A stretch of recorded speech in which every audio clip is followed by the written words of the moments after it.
시청자 여러분, 안녕하세요. 리버사이드 북입니다. 리버사이드 북에서는 제가 읽은 책들 중 좋은 책들을 추천하고 있습니다. 오늘은 서구권에서 화제가 되었던 책 핵폭발 뒤 최후의 아이들을 소개하려고 합니다. 만약 오늘 핵전쟁이 발생한다면 어떻게 될까요? 순간적으로 평화와 평온이 무너지고 이 세상에는 파괴와 혼란만이 남아있을 것입니다. 살아남은 생존자들, 특히 아이들은 어떤 운명을 맞이할까요? 이러한 질문들은 오늘 소개할 책 구드룬 파우제방의 소설 핵폭발 뒤 최후의 아이들에서 다루어집니다. 이 소설은 핵전쟁 이후의 독일을 배경으로 합니다.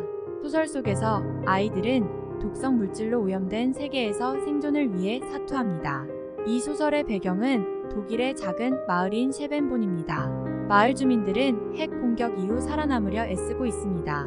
소설의 주인공은 초토화된 세상에서 살아남은 일부 아이들입니다. 그들은 독성이 고인 위험한 환경에서 살아남기 위해 애쓰고 있습니다.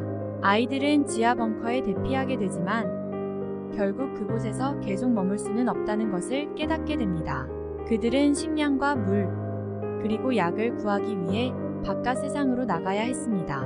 그들이 마주하는 세상은 음침한 그림자를 들이우는데 도시는 폐허가 되었고 길거리는 텅 비어 있으며 공기는 방사능으로 오염되어 있습니다. 아이들은 황량한 황야를 헤치며 수많은 곤란과 위험에 직면합니다.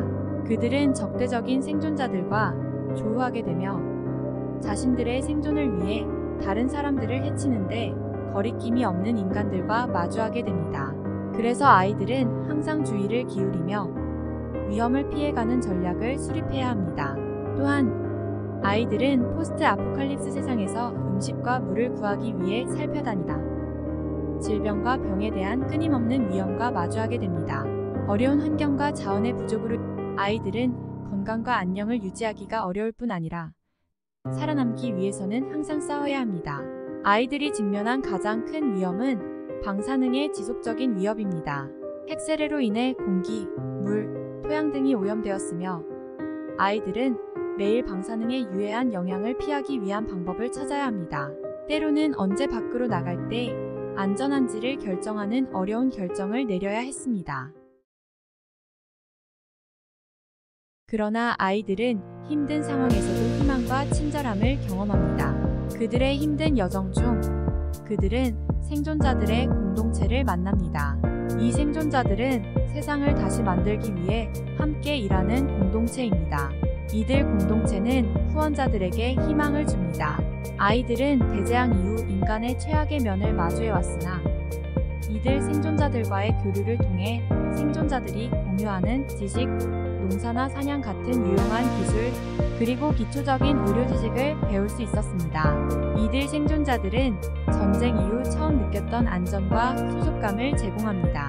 이러한 긍정적인 상호작용과 경험은 아이들에게 더 나은 미래를 꿈꾸게 했고 이는 억압적인 현실과 대조적이었습니다. 핵 폭발 뒤 최후의 아이들은 핵전쟁의 파괴적인 결과와 인간 정신의 회복력을 탐구하는 강력하고 생각을 불러일으키는 책입니다. 디스토피아나 종말론 이후의 내용을 다룬 소설에 관심이 있는 사람이라면 꼭 읽어보시라고 추천드리고 싶습니다. 만약 여러분이 이 소설을 읽게 된다면 그동안 무시해왔던 문제들에 대해 다시 한번 생각해보고 이 소설을 통해 우리 모두가 더 나은 미래를 위해 노력해야 한다는 교훈을 얻게 될 것입니다. 이상 핵 폭발 뒤 최후의 아이들 소개 영상이었습니다. 영상 봐주셔서 감사합니다.